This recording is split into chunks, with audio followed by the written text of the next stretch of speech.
Poursuit, mesdames et messieurs, bienvenue encore une fois.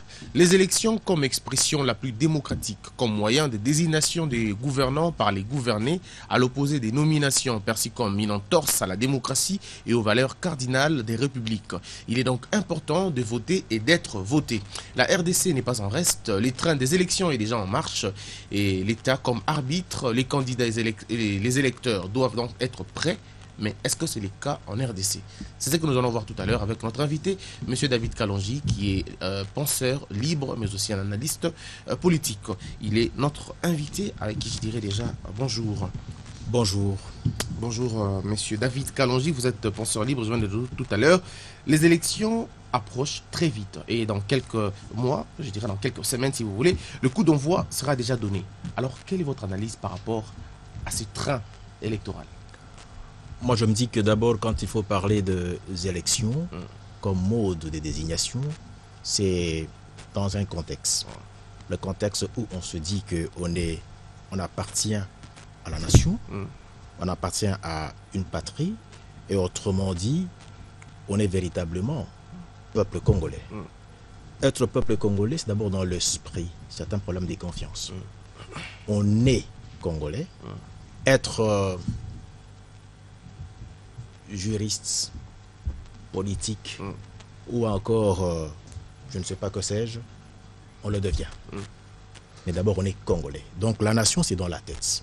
Et quand vous avez la nation, cela veut dire que vous faites confiance.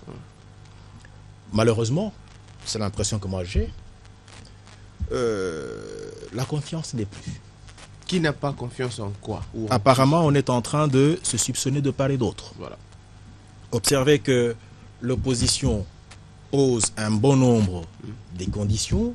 Parfois, elle dépasse le limite parce que, sans doute, la confiance, elle ne se donne pas, elle se mérite. Et le gouvernement congolais s'est exercé depuis un bon bout de temps dans un comportement où il n'a pu gérer la confiance qu'on lui a donnée, et par l'opposition, et par peut-être le pouvoir sur certains points. Ça, c'est une chose. Mais de l'autre, vous avez aussi le pouvoir. On dépasse de limites. Parce que vous n'allez pas soupçonner au point de se représenter qu'il n'y a rien qui est donné. Ce n'est écrit nulle part dans le texte. Mais il est vrai que le capital sécurité repose sur la bonne foi du gouvernement. Si c'est moi, il décaisse et il donne. Voilà. Donc voyez-vous que je crois que déjà de part et d'autre, la confiance est entamée, on est très mal parti. entamé. Est-ce que la classe politique est prête à ces élections? Écoutez, moi je pense qu'il est très important aujourd'hui que le peuple congolais s'approprie de sa propre situation. Que les politiques ne soient pas à la hauteur, il appartient au peuple congolais de sanctionner maintenant parce qu'il faut avoir véritablement des représentants qui sont liés à sa volonté.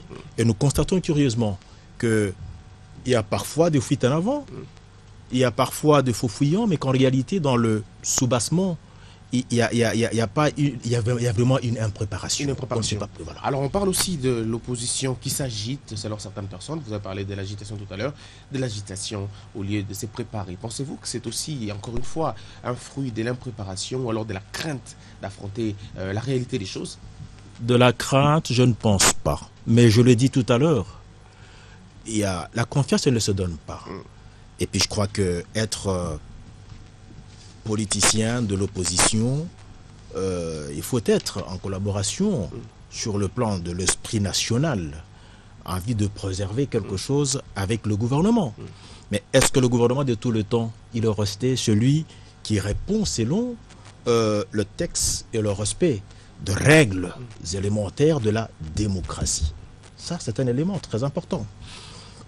C'est là la grande difficulté. Mais je crois qu'aujourd'hui, il serait mieux que les uns et les autres se surpassent. Accepter de se faire confiance parce qu'il y a aussi beaucoup de procédés pour sauvegarder l'unité nationale, la nation elle-même. Alors on va vous laisser, Monsieur David Kalonji, je rappelle que vous êtes penseur libre, mais dites-nous, qu'est-ce qu'il faut faire pour que les élections de 2016 soient différentes des élections de 2011, mais aussi différentes des élections de 2006?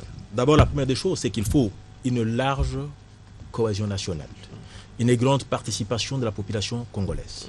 Ça, c'est très important. Et pour y arriver, Mais il faut que les conditions pour que les élections aient eu lieu soient respectées. En tout cas, à hauteur même de 80%. Parce que, écoutez, moi je me dis une chose. Hein.